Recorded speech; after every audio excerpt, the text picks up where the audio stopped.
Hello, everybody, and welcome back to another episode of Colony Drop, a Gundam podcast. My name is Brian, my co-pilot is Yzak, and this is a podcast where we talk about anything and everything related to the Mobile Suit Gundam franchise. From the anime, the movies, the models, the food, the snacks, the clothes, you name it, we do it.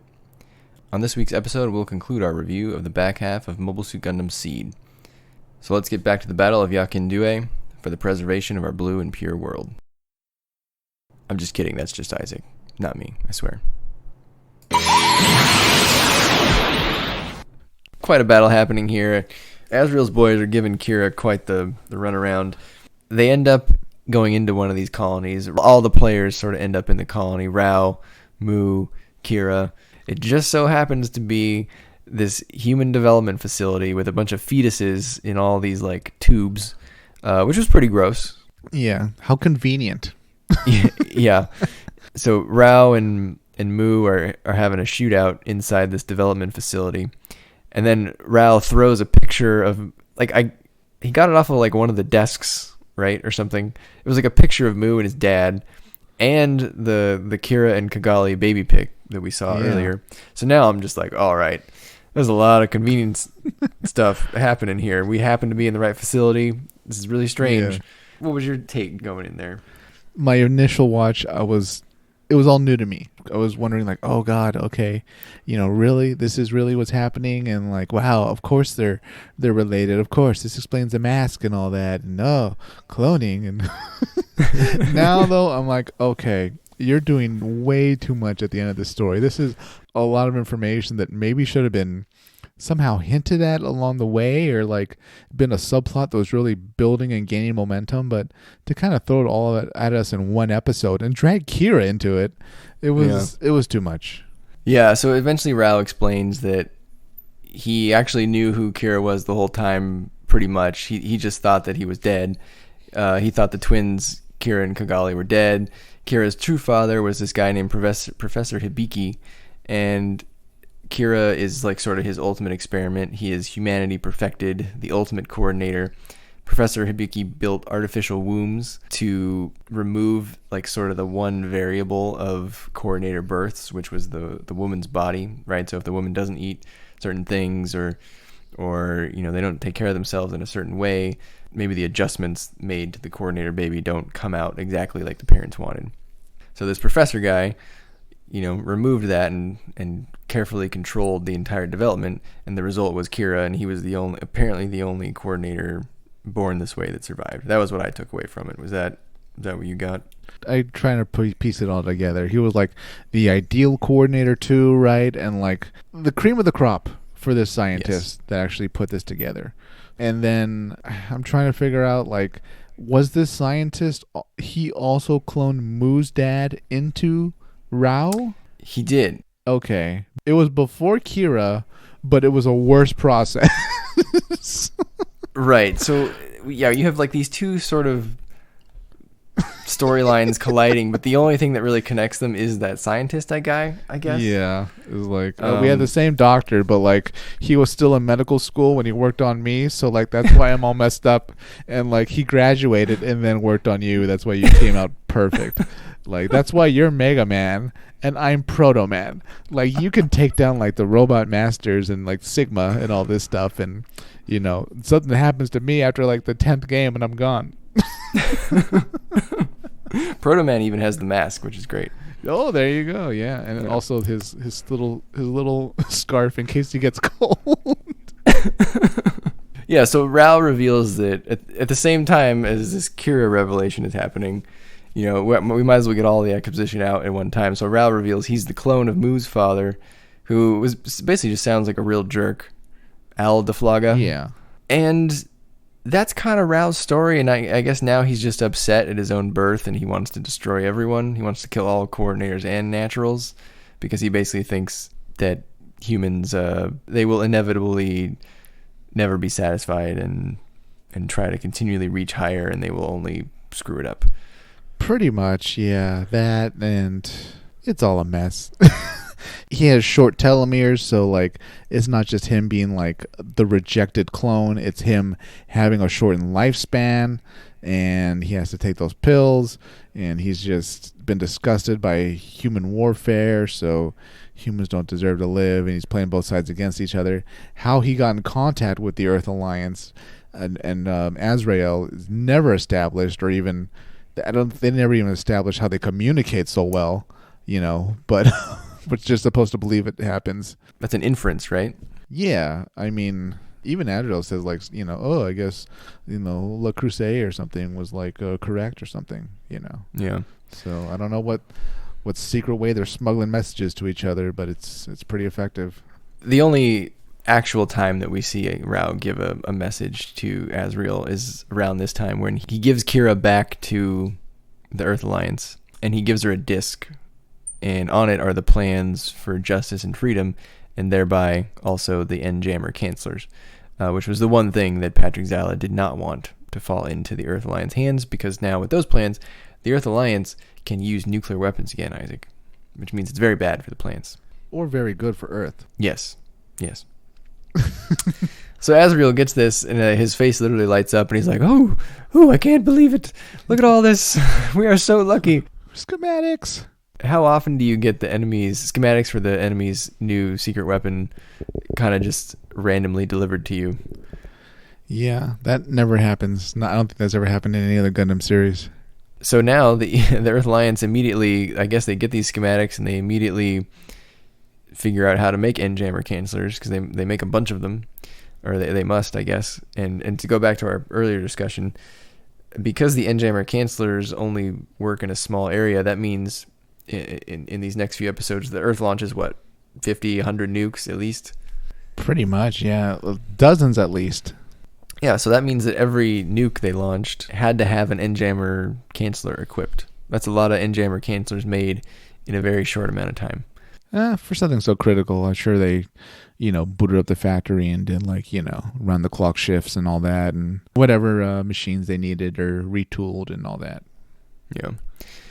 So now, with N-Jammer canceler plans in hand, the Earth Alliance launches the first few dozen of these nukes at Boaz, which is an asteroid base. Is that? I guess that it was like we never heard about Boaz before, did we? And then all of a sudden it was like, let's attack Boaz, and I was like, what the hell's Boaz? It's the plant Solomon, so it's before you actually get to the plants.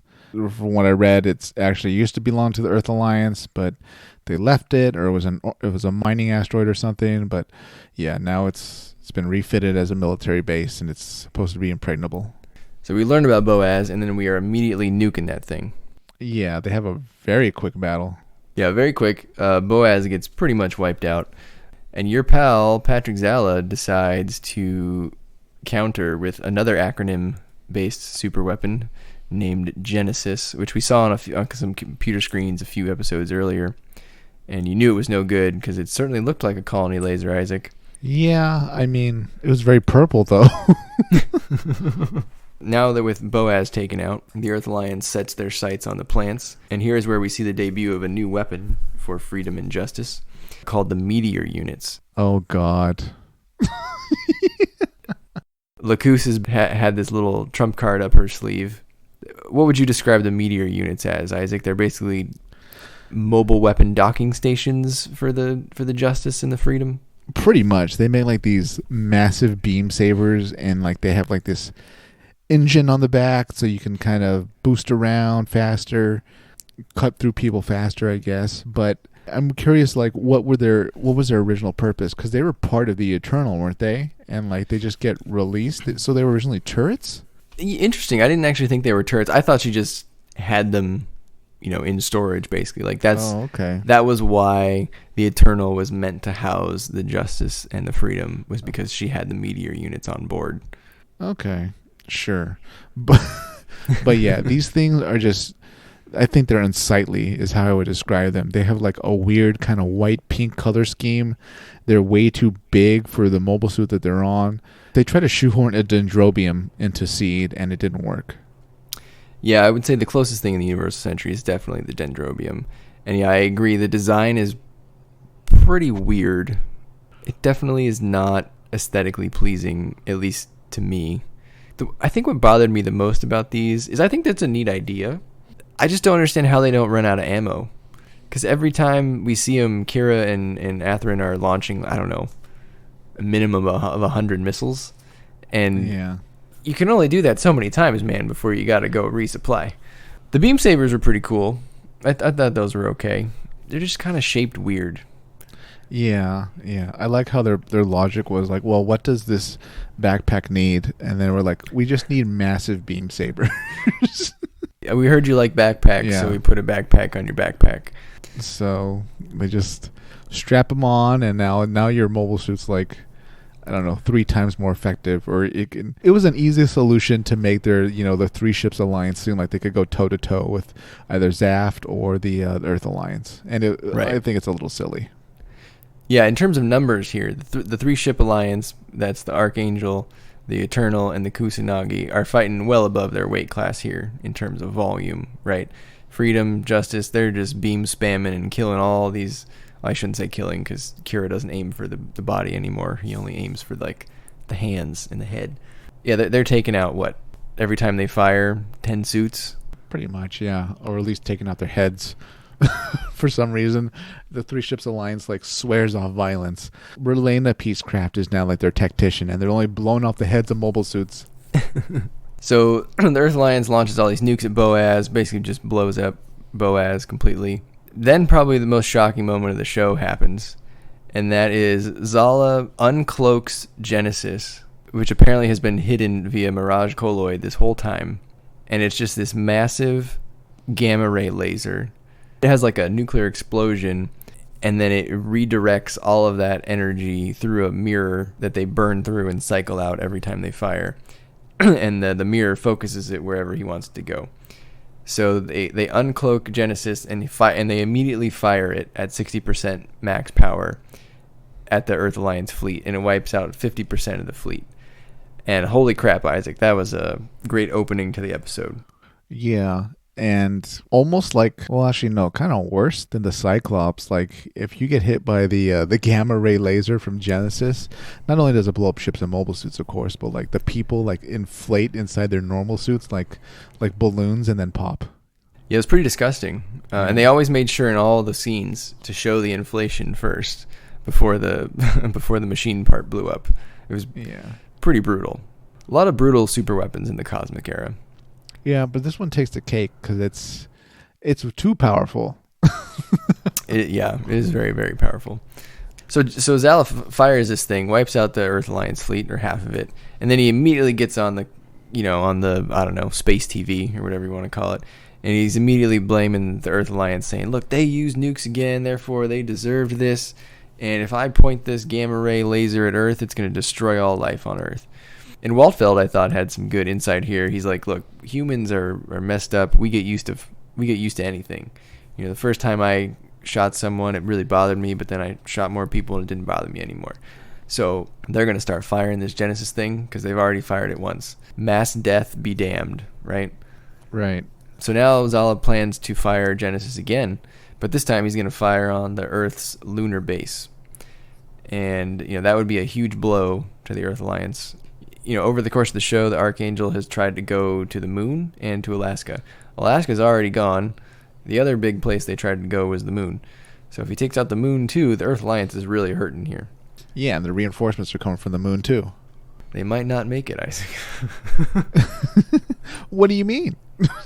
Well, because that's exactly what Zala does. He fires Genesis again, and it destroys the entire crater that the lunar base was in. So obviously this is, huge damage to the Earth Alliance fleet. And now at this point, Azrael wants to nuke the plants directly instead of Genesis. His idea being, well, if we take out all their people, then we will essentially have won the war. And that's pretty diabolical, Isaac. Although it's the same thing as what Zala wants, I suppose. Yeah. On the one hand, yes, we might win the war. But on the other hand, Genesis might still be operational after the plants are nuked. So you essentially just have violent, vengeful people in command of the one weapon that can wipe out Earth. I'm not sure his decision made a whole lot of sense. It certainly did from I'm a genocidal maniac, but tactically I'm not sure it made sense. Right. And here's where we get our big final showdown between Natarle and Ramius. And we get the big climactic part where they both say fire at the same time. Fire, because that's like their line. Right. Both ships take like major damage from the Lohengreens or whatever. Lohengrin. Those are so cool. This also treated us with the first triple boob bounce of the series. Because throughout the show, for whatever reason, there would be, I don't know, every 5 episodes or so, they threw in, like, whenever the Archangel would take damage, they would throw in, like, a boob bounce from Ramius as she would, like, rock back and forth in her chair. It's the same animation. They just kept using it over and over. Comment below if, like, we ever do, like, a live watch, you want in the bottom corner to be, like, Brian's boob bounce counter. But in this battle, because you had Ramius against Natarle and Flay was on Natarle's ship, they showed Ramius boob bounce, Natarle boob bounce for some reason, and then also a Flay boob bounce to give you the full trifecta. So if you're on Seed boob bounce watch, I think it's episode 47 is when you get, that's when you hit peak boob bounce for Seed.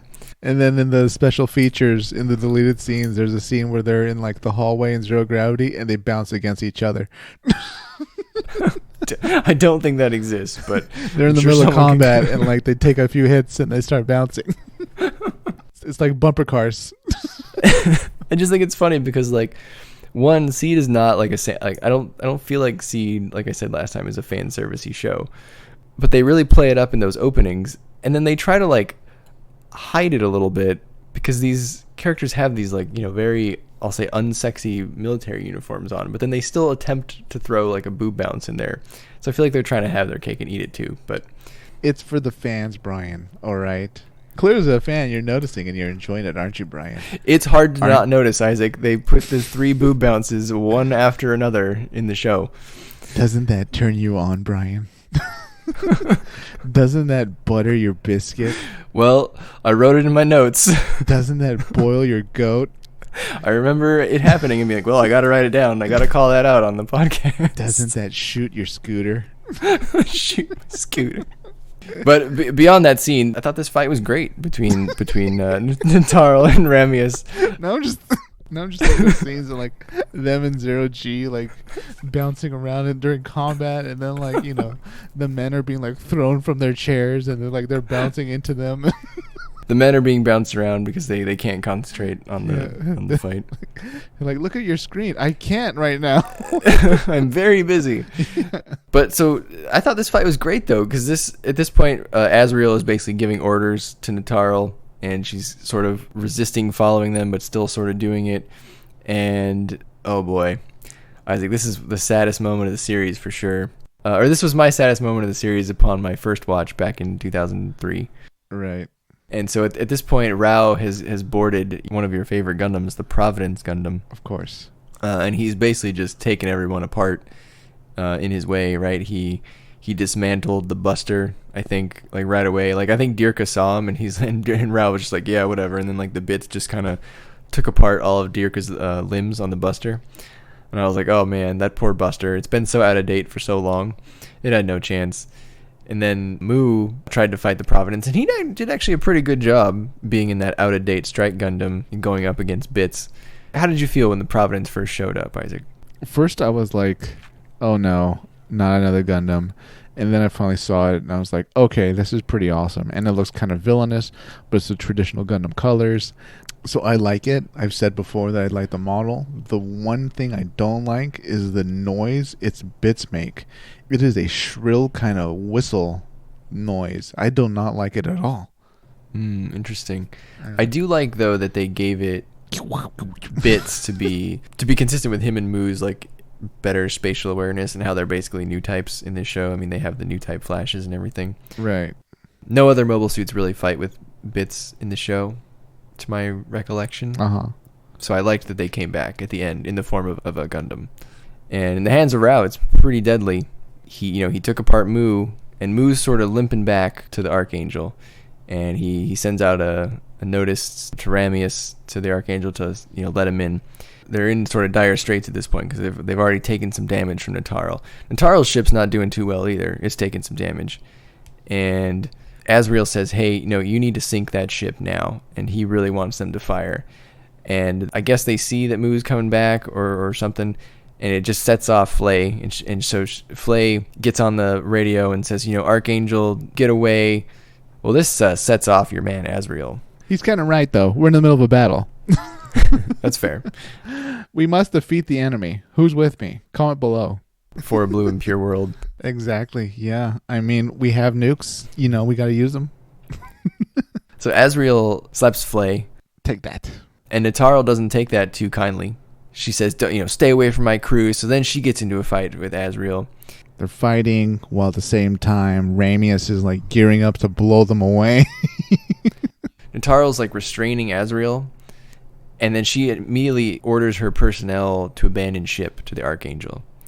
So now she's reached her moral tipping point. Pretty much, yeah. She didn't want to nuke civilians and all that. She wanted to retreat, even though Azrael made a good point. Like, where's there to retreat to? What, are we gonna just leave this weapon here? Yeah, and he said that, and I was like, oh, he's got a point. They're gonna fry the Earth. So you kind of got one shot at this. You might need to go take it. Now Natarle has fully committed to going against Azrael, and she's restraining him. But then Azrael shoots her. But then she locks him in, which was a smart move. Now he can't get out, and he shoots her twice more. So I think at this point he shot her in the side, the shoulder, the leg.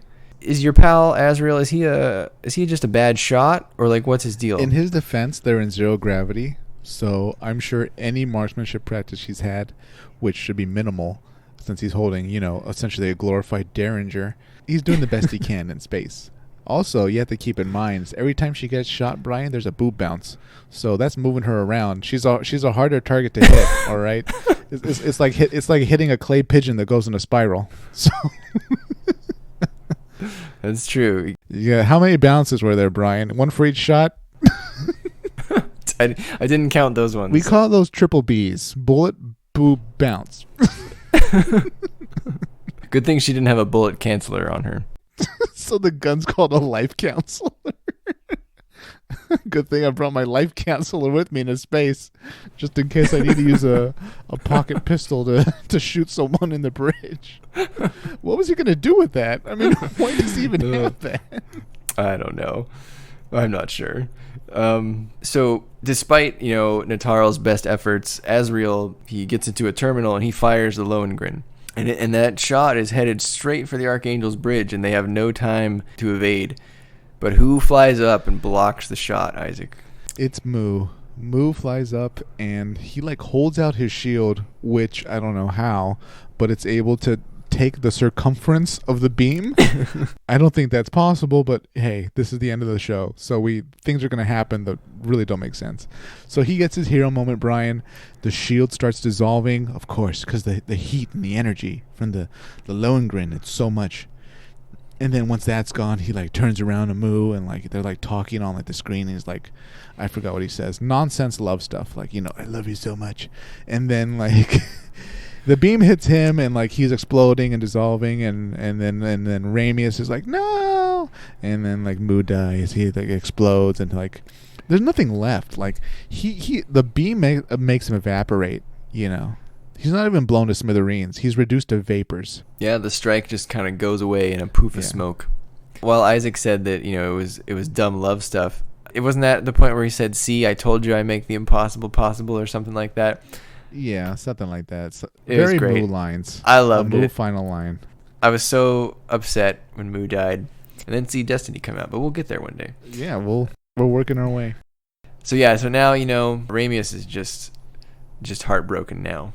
So she fires on the Dominion, and then the Dominion goes up in smoke. She takes out the bridge, and your pal Azrael goes down with Natarle. Tragic day for all of us at Blue Cosmos. We lost a hero to the cause. Now Azrael's off the board, so really the only remaining people are Patrick Zala and that jerk Raoul Le Creuset. Had to work Le Creuset in here just for Yzak once. Le Croissant? I think I'm going to call Lacousse the spruce Lacousse.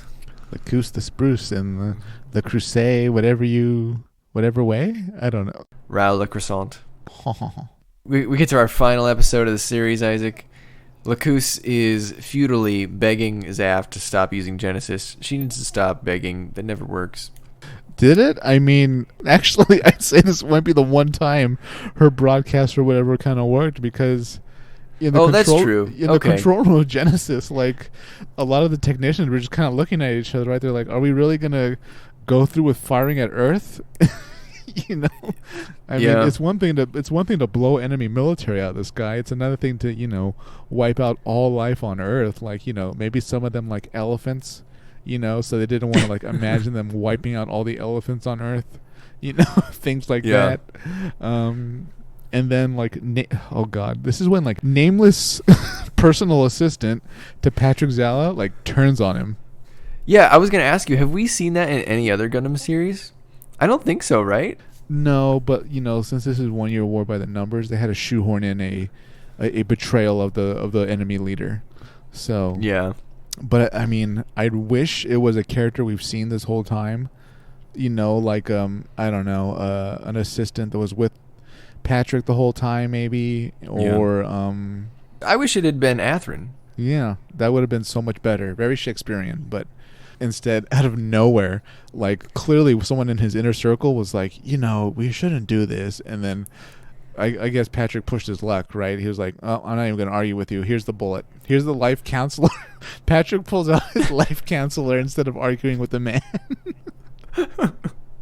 And he puts one in him and one or two, and then assumed, oh, that was it. Let me just stand up and man the gun myself.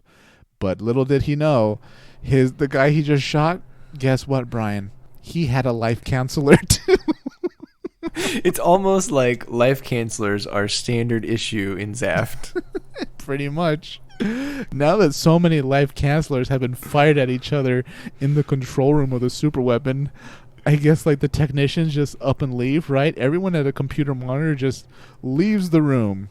Yep. They're like, we're done here. I mean, he's dead. He's bleeding out. We're not going to fire this thing. We'll just go home. At this point, the battle's been going on for like too long. I think technically ZAFT was winning, but I don't know. I guess the Three Ships Alliance was causing them a lot of problems or something. And from what I remember, I think Kira and Atherin, like they were able to get their Gundams like to Genesis. So whatever defenses Genesis had are mostly gone by now, I guess.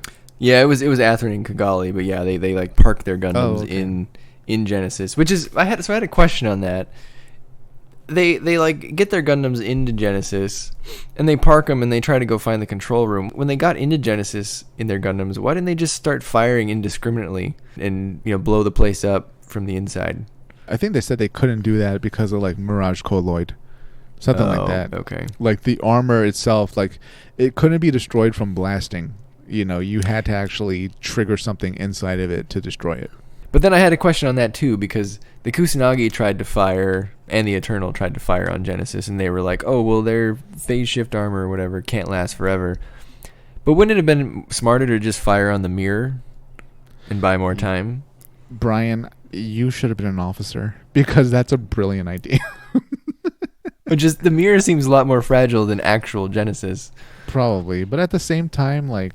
Actually, I guess you're right, because they have to replace that mirror each time it gets heated up. Yeah, and it takes about an hour to swap it out, I think. Yeah, as long as you can, I guess, you don't even have to destroy it outright. Maybe damage the mirror enough. It should be. Yeah, just so it doesn't work, right? Yeah, Genesis would be useless, right? It'd be like having like a sniper rifle, but somebody messed up your bullets. So yeah, it's like that Twilight Zone ending, right, where the guy's in the library, he loves books, but then his glasses breaks, and he's like, ah. Yep, you only got half of the equation there, buddy.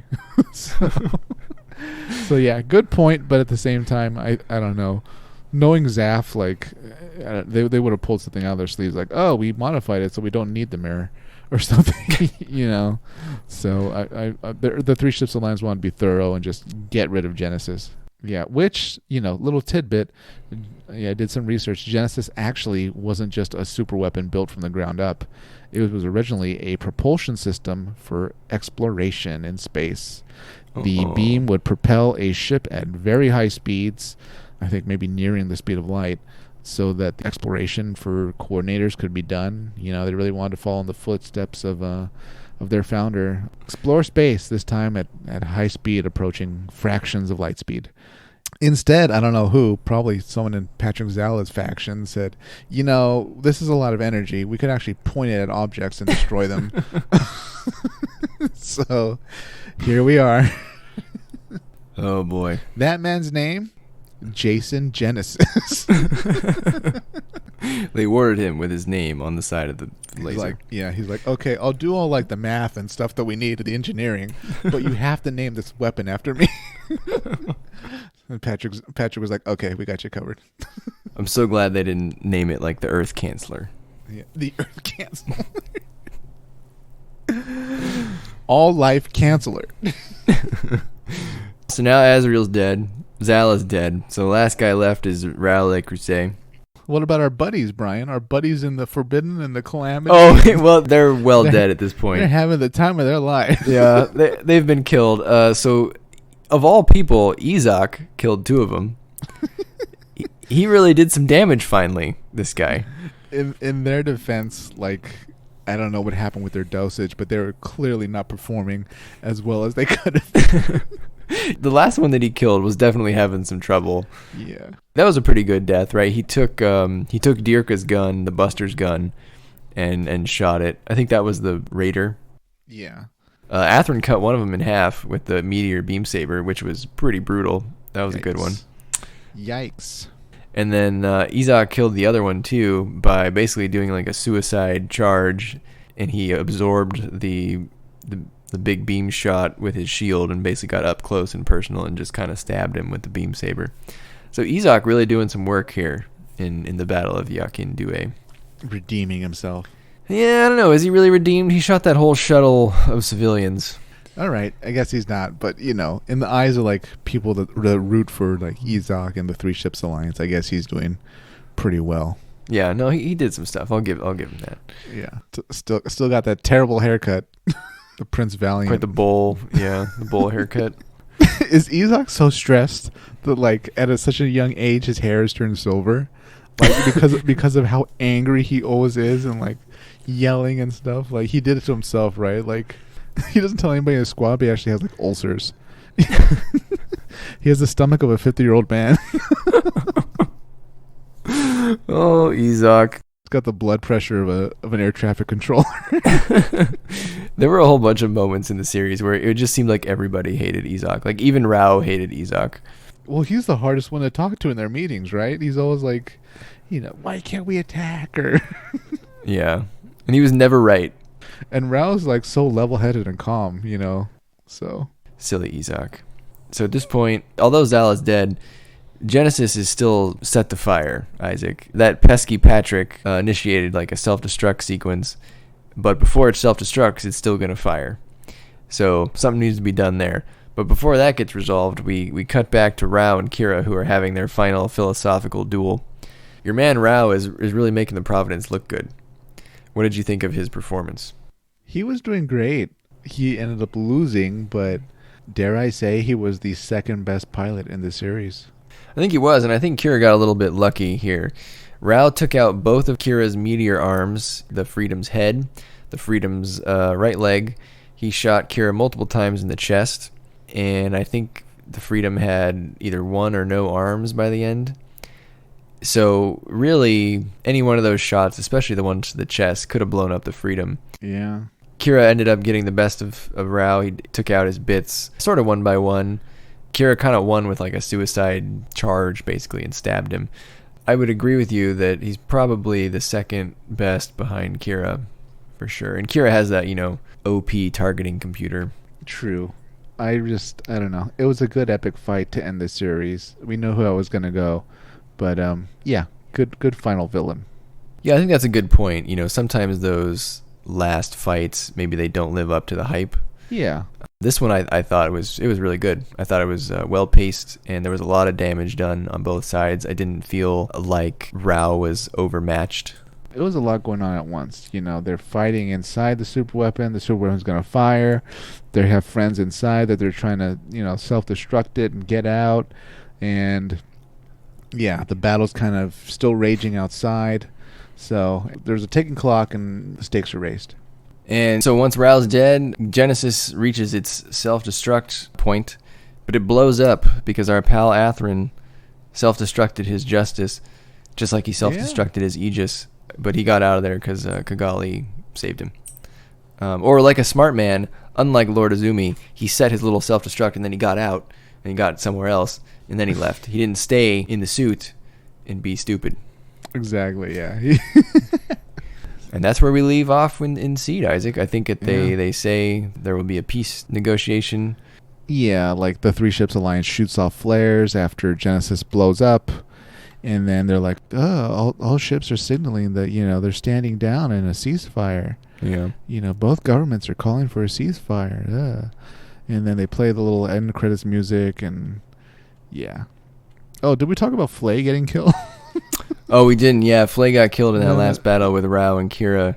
The lifeboat ships, the little shuttles leaving the Dominion, heading over Archangel. They didn't make it, Brian. Yeah, it was quite the surprising moment, right?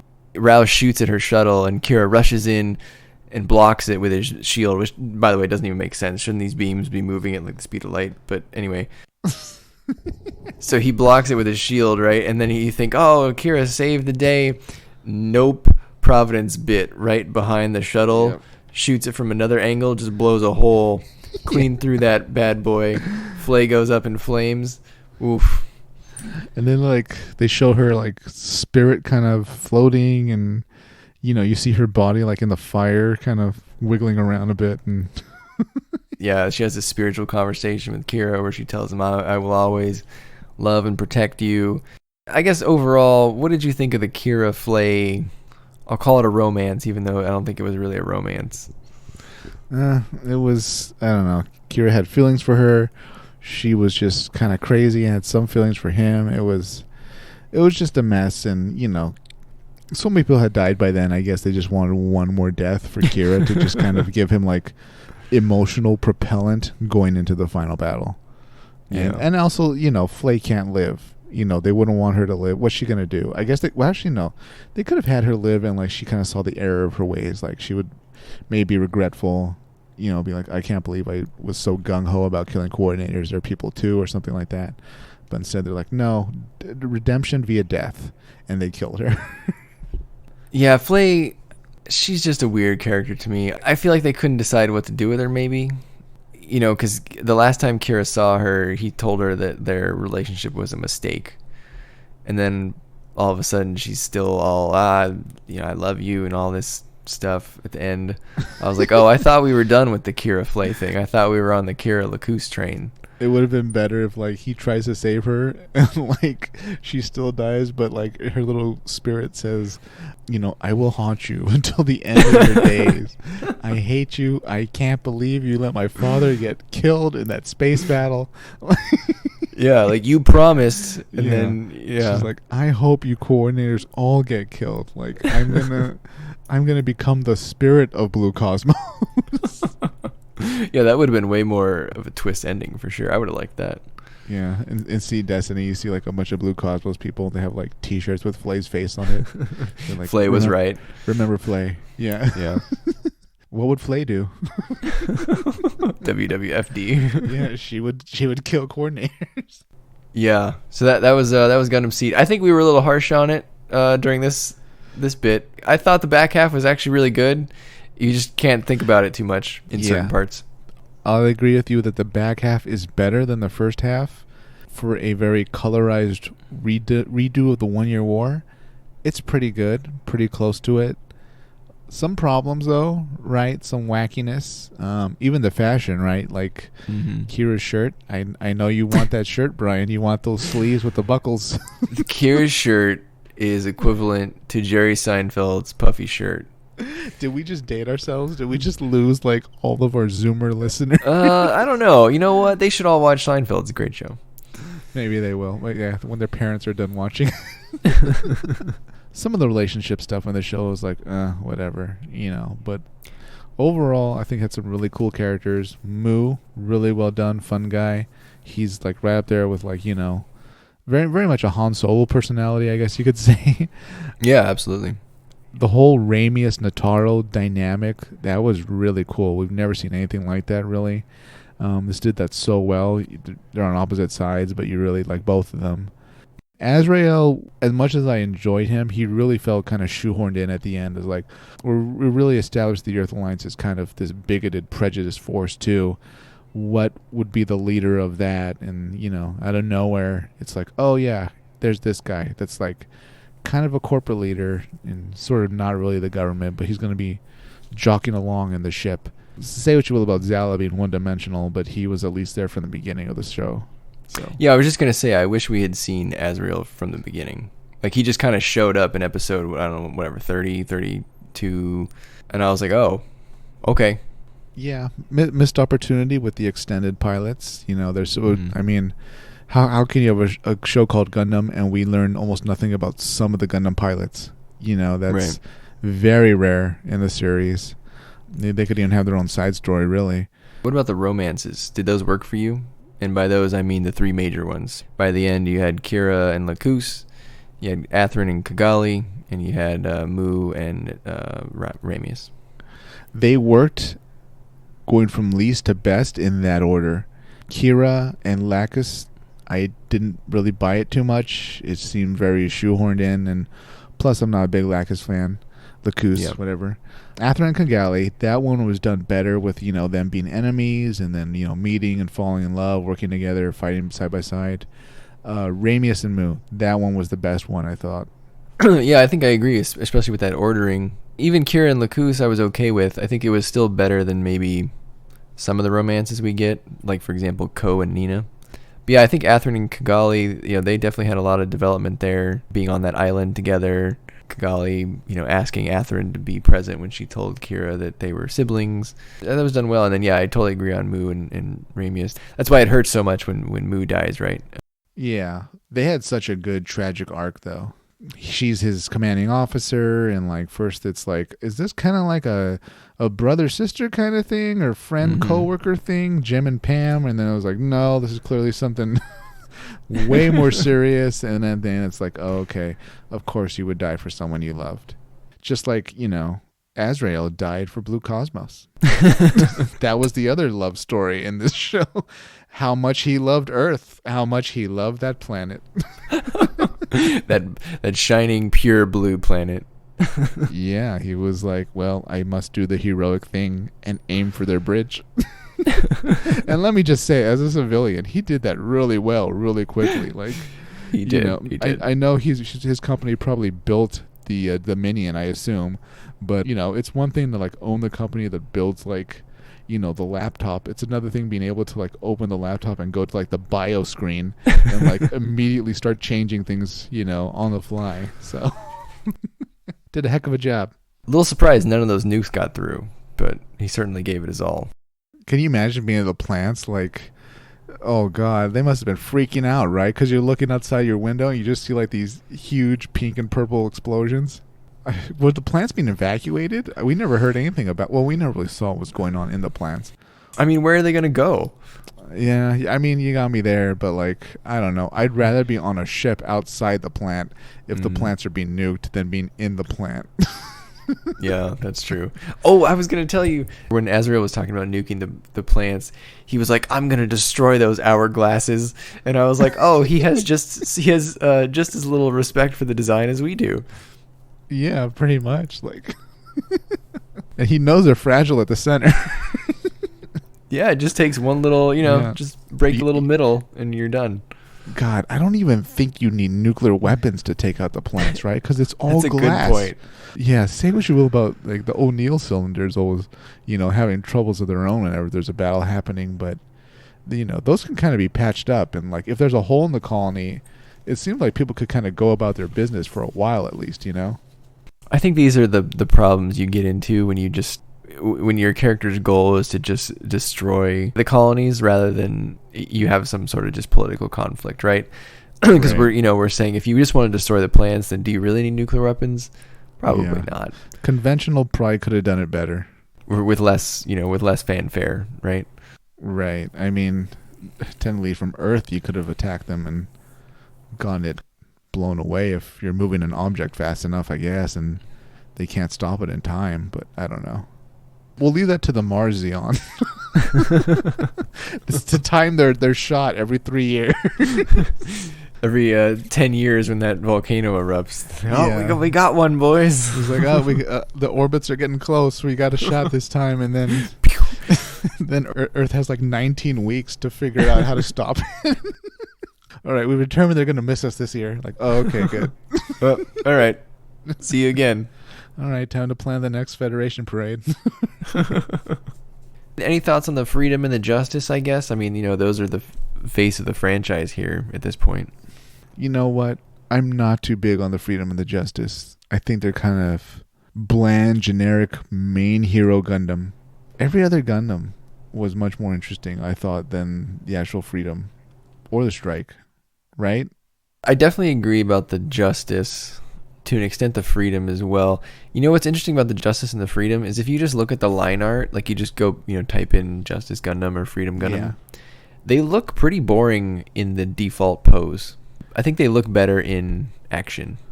Like if they're just standing there, they have very large backpacks, and I don't think it looks good. In the animation, you don't notice it as much because the Freedom always has its guns like splayed out, which makes it look a lot better. Right. The Justice, though, particularly, that backpack is huge and it's not very flattering. I'm not a fan of the Justice. I think it looked fine in the show, but it's never just standing still in the show. It's like always moving and doing some weird pose. So maybe it's just a pose thing. But yeah, neither of them are my favorite. I don't think I would want a model of either of them. I really like the Providence, though. I'm on your boat with that one. Yeah, and also in terms of red mobile suits, both of the ones Atherin had were not good as far as, the Char stand-in mobile suit, the sinister red mobile suit, the powerful red mobile suit piloted by an ace. I didn't get that at all from anything Atherin was piloting. I think it's just maybe Atherin's personality. Yeah. The one that was, I thought, interesting because it was kind of like either half sniper, half kind of heavy arms, was Buster Gundam. Even the color scheme was all right, but other than that, man, I'm going with the extended as being very flavorful Gundams. The one that's not a Gundam that I liked was the one that Rao was using towards the end. I don't even know how to pronounce it. The Guaz, maybe? Oh, wasn't that just a Jin? Like a white Jin? No? Yeah, it was essentially the Cosmic Era version of a Gelgoog. All right, that makes sense. It kind of had like big shoulders, right? If I remember. It did, yeah, and it had the big fin thing. Extra boosters on the shoulders or something like that. Yeah. Okay. Yeah, as far as the ZAFT mobile suits, as Zeonic as they try to make them look, no, I didn't find any attachment to them, and I don't think anybody else did. Even you, as much as you like maybe the aquatic ones or the flight ones, I'd be surprised if I saw them at your place after the pandemic. Yeah, I probably won't be building many Cosmic Era suits. No, there's other things to build that are more important. I mean, the Freedom definitely has a huge following. There have been like not a million, but there have been, multiple master grades of the Freedom that sell very well. Yeah, but hero mobile suits, hero Gundams that are always in like the generic Gundam colors are always hot sellers. Yeah, that's true. For every series, 00, Gundam Build Fighters Try, whatever. The hero's always in demand. It's always something that's unique and kind of out of the way where you're kind of, more curious to check out and make your selection more unique. The one we didn't need was the Strike Rouge. Yeah, that was just weird, wasn't it? I thought, like, if you're going to give Kigali a mobile suit, give her something more unique. Don't just give her a pink version of the Strike. I mean, that doesn't fit Kigali's personality at all. No, it was almost condescending, right? Like, why not do something like, I don't know, the Lady of Orb Astray or something like that, and it would be like this really super Astray version or something like that. Right. That would have made more sense, like, we made you the Izumi type, and she was like, oh, wow, thank you so much, or something like that. Yeah. But nope, they were like, well, we found white paint and pink and red paint, and we decided to mix them together. Here it is. We needed to get you one. Maybe it's supposed to be red to match Atherin's? Is that why? His isn't even red though. No, it's like a crimson, and it's like magenta-y kind of. Yeah, still not even like a shade close enough to him. Maybe it's like an eternal thing. They're like, okay, our ship's pink. Some of our mobile suits need to be pink because we know ZAFT and Earth Alliance aren't going to use any pink in their designs. I mean, she gets something better in Seed Destiny, but that's a different show. So yeah, at that point, we're dealing with other characters too, so we don't see too much of her. So. Yeah. All right, Isaac, do you have any other thoughts before we rate this bad boy? I would say if you haven't seen Seed, you've listened to our 2 episodes on it, maybe you're on the fence, make the time to see it. It's new enough, and it also has a sequel series called Gundam Seed Destiny that it would be worth a watch if you've seen the original series and you like the 1 Year War. Watch this because it follows the beats of the 1 Year War almost exactly. Legged ship, Gundam Jack, go to Earth, Earth battles, go to space, space final battle, super weapons, done. It's fun. I enjoyed it more the first time I watched it compared to this rewatch, but maybe my tastes have changed. I'm ready to give my rating now. How about you, Brian? I think we were probably a little harsh on it today, but I think overall it's a good show. I think it holds up still pretty well. I mean, it is a 20-year-old show now, basically, which is crazy to think about, right? It holds up better animation-wise, obviously, than 0079 does. So it doesn't feel like a 20-year-old show. It definitely feels a little dated now, but not. I don't think it feels 20 years old. Do you? No, animation-wise, it doesn't look that dated. The music isn't dated. Tone-wise, it tried to strike a balance, I think, between being almost young and also very mature in tone. Not as mature as like Iron-Blooded Orphans or 00, but trying to strike a balance between the two. It didn't perfectly stick the landing, but there's enough there to enjoy it for, I think, fans that might be older or younger, or fans that overall just like Gundam. The most dated part of it to me are the character designs. It definitely has that like mid 2000s aesthetic with like really big anime eyes. Yeah. I feel like we've gotten away from that art style a little bit, so that's the only part of it where I'm like, oh, I definitely feel the era that this show was made in. Yeah. I don't know what it is. The eyes are just a little bigger than they are today, and maybe a little further apart or something. Yeah. Also, in terms of like the redub, I didn't think it was necessary. The one thing that I've noticed though is that Azrael's character was given a much older voice. I assume to make him more sinister, but other than that, I don't think the voice acting was a big noticeable improvement or decrease for any of the other characters. Yeah. Yeah, because you've seen both of them now. Yeah. Your opinion is just no real gain or loss. Why did we do this? Yeah, we should have spent all that time on Double Zeta, on Victory, on Turn A, and we didn't. Gundam X. Yeah. Here we are. Bummer, man. Yeah. What about Rao? Which Rao did you like? Because I feel like he talked the most at the end, or him and like Patrick Zala, right? Was the new one noticeably different than the old one? No. The only one that was noticeable to me was Azrael, because the original dub, he has a much younger sounding voice, and I guess they didn't want, someone with so much weight, and maybe the logic in their minds was, is this really young guy really going to be part of like the Federation, the Earth Alliance's leadership? Probably not. So they really up-aged his voice. Interesting. Yeah, I'd be really curious to hear your comments on if you've seen both versions of the dub. Which one do you like better, and your reasoning. I think the more I've read into it, I do see a lot of people now saying that they don't like the new one and they would prefer the old one. I can't really tell though if that's just because people are more attached to the old one. The new one certainly makes some weird decisions, Lacus being one of them. Maybe, but at the same time, you would have to sit and watch the original dub and then watch the new dub. And I don't think a lot of people are going to do that. So we remember the original voices. We hear the new voices. But the fact that there isn't that much of a difference that strikes out to me, I don't think a lot of people are that pleased about it and see it as something that was kind of pointless. So that's why they don't really care too much for the new dub. Yeah, I also think it's one of those things that if you had watched the new dub first, you might have the same reaction. I mean, was this the best dub in the world? No. Were there a lot of like terrible things about it? I don't think so. I thought it was perfectly acceptable. Yeah, I mean, there's always gonna be a few episodes, right, where maybe some lines are a little stilted or where they don't sound exactly right. But I mean, it's a 50 episode show, right? So you got to measure it on the whole thing.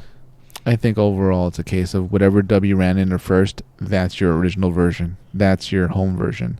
So you're not going to be either too thrilled or, the new version, the new dub is just going to strike your ear differently. It would be like watching Star Wars and then, all the character voices are different. You're like, what? Same story, but at the same time, you're like, I kind of liked it the old way. Yeah. Okay, for this rating, Yzak, you have to tell me how many Haros as well as what color Haros, because Lacus/Lacus has all the colors of the rainbow. Boy, okay. I would give Gundam Seed a 3.5 out of 5 Haros. And they would actually be all the Haro colors. They would be the purple one. I think she had a green one, a red one. I don't know, whatever else she had, yellow and blue. And I say all the colors because Gundam Seed gives you kind of everything, right? You got some great battles, you got cool super weapons, some love story and character developments. It gives you enough of a diversity in terms of like themes and things you'll see that it's worth a watch. I'm going to give Gundam Seed an 8 out of 10 Haros. I think it's, like Yzak said, it's a pretty good reboot-ish, soft reboot of the 1 Year War story in a little bit more of a modern or attempted modern setting. It's very colorful. The animations still holds up today pretty well. If you refuse to watch things with old animation and you're never going to watch the original series, Gundam Seed is a good substitute. It's definitely not as good as the original series by any means, but it's enjoyable, especially if you don't have any attachment to Gundam. Like maybe this is someone's first Gundam series. I think that's true for a lot of people in America, for people of a certain age. So I think they look back on it very fondly. I think the downsides are just maybe don't think about some of the plot details too hard. And yeah, I mean, one thing maybe that takes away from it a little bit for me is I feel like the freedom was pretty overpowered at the end. Kira ended up being not as interesting to me. So for that reason, I cap it at 8 out of 10. And I will take a green, blue, yellow, pink, purple, red, orange, and brown Haro to make my 8 Haros. I don't think I repeated any colors, but those are all good points. I mean, Kira is one of the most blandest protagonists in any series, and he really didn't shine here. I don't think he grew much as a character since he was always really on the fence, Mr. Peace, right? And the only person who grew that was sort of almost close to the center stage was Atherin. I guess Kigali too, but you know, she pretty much just went from being fighting against the war to fighting against the war, and this time without her dad. As far as like other characters we met and the whole 3 ships alliance, you do kind of have to suspend some belief that, you know, 3 ships are able to hold their own amid a battle between seemingly hundreds or thousands of other ships in the end of this war. But yeah, overall, a fun series, I think. So watch it. It's worth it. Do it. And when we do our live watch for charity, we'll have the boob bounce counter. I wonder if anyone's ever done that. Like, count the number of Ramius boob bounces in this show. And Flay. Well, she's not the only. Does Natarle do it? Probably, right? I don't think. Wow. I don't think there's many Natarle boob bounces. That's what actually took me by surprise when we had the triple one, because I was like, oh, is it because she's a captain now? Is that why? I just found that really odd. Like we don't get that a lot in Gundam shows. We'll have the counter just for you, Brian, and then like we'll have charity matching per bounce. It'll be great. We'll raise so much money for kids in like group homes to have Leos.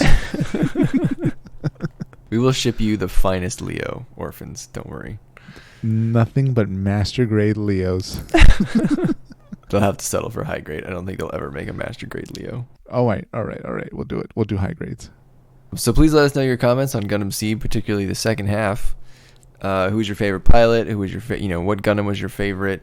Did you like the Earth Alliance boys? Did you like the Strike Daggers, the M1 Estrays? Whose side are you on? Are you with Patrick Zala? Are you with Azrael? Are you with Raoul Le Creuset or Raoul Le Crescent? What kind of counselor would you make? Because we already have a rain counselor. That's an umbrella. A life counselor is a gun. There's so many options. Yeah, it's so versatile, you know. Food is a hunger counselor. The options are endless, Brian. There's a whole new world. Money is a debt canceller. Oh, there you go. Yeah. And debt is a net value counselor. I'm sorry, net worth counselor. Just Don't forget to like, comment, subscribe, and bounce. Bounce, bounce, bounce.